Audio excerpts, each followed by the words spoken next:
Is it possible that the heart of our nation is sitting on an immigration crisis so large that 1 in 5 people in a single wealthy suburb are currently ineligible to remain here?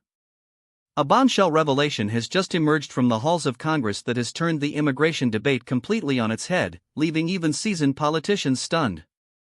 Before we continue, if you want to stay on top of everything happening in U.S. politics, hit that subscribe button right now and leave a like. It really helps this channel grow and ensures you get the updates that the mainstream media often ignores. The scene unfolded at a House Judiciary Subcommittee hearing, chaired by Representative Thomas McClintock. The original intent of the hearing was to grill Fairfax County Prosecutor Stephen Descano over his controversial track record, specifically regarding his handling of illegal immigrants accused of violent crimes. The tension in the room was palpable, especially when the discussion turned to the tragic case of a young woman who lost her life at a bus stop on US 1, a case involving a national from Sierra Leone who, according to officials, shouldn't have been in the country to begin with. But the real shocker came from David Beer, an immigration expert from the Cato Institute. While he was there to testify against the concept of mass deportation, his own data backfired in a spectacular way. Beer testified that in Fairfax County, roughly 1 in 5 residents is either an illegal immigrant or lives in a household with someone who is.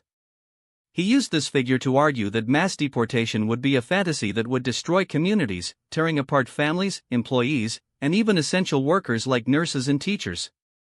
However, his argument had the exact opposite effect on immigration hardliners. Senator Mike Lee of Utah immediately pounced on the statistic, flipping the script entirely. Lee argued that if 20 of a wealthy suburb near the nation's capital is composed of illegal immigrants or their cohabitants, it doesn't prove that deportation is a fantasy. Instead, he argued it is a blaring siren that we need to redouble our efforts to enforce the rule of law and initiate mass deportations immediately. The exchange became heated quickly. Beer later criticized Senator Lee, claiming the senator failed to explain how harming Fairfax County would benefit the nation. He insisted that the statistic includes family members who are Americans, and that removing these people would cause collateral damage to the U.S. economy and social fabric. But Senator Lee's office stood firm, releasing a clear-cut response. The senator believes in enforcing U.S. law and is not interested in making excuses for individuals who bypass our legal systems. This isn't just a political squabble, this is a fundamental clash of worldviews regarding what a sovereign nation owes its citizens. On one side, you have those who argue that the sheer scale of the population makes mass deportation an impossibility that would devastate local economies.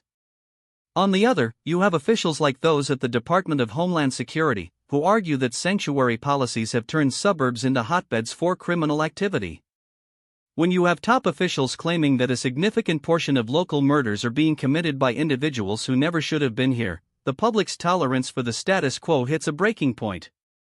The data, sourced from the Migration Policy Institute, points to over 100,000 unauthorized individuals in that county alone, with a heavy concentration from Central American nations. For many Americans, this isn't just about policy papers or economic efficiency, it's about safety, the integrity of our laws, and the long-term future of their communities. If 20 of a population is already living outside the legal framework, how can we expect to maintain social cohesion, public order, or the rule of law? So, where do you stand on this? Do you agree with the experts who say mass deportation would be an economic disaster, or do you stand with those who believe the scale of this statistic proves that we have lost control and must act immediately to restore the border? Drop your opinion in the comments below. I read every single one. This situation in Fairfax is just a microcosm of a national problem that is reaching a boiling point. Whether or not you believe the deportation plans are feasible, the admission of these statistics makes it impossible to deny the scale of the challenge we are facing as a country. We will be following this story closely as it develops on Capitol Hill. Thanks for watching, and stay tuned for more critical updates on the future of our nation.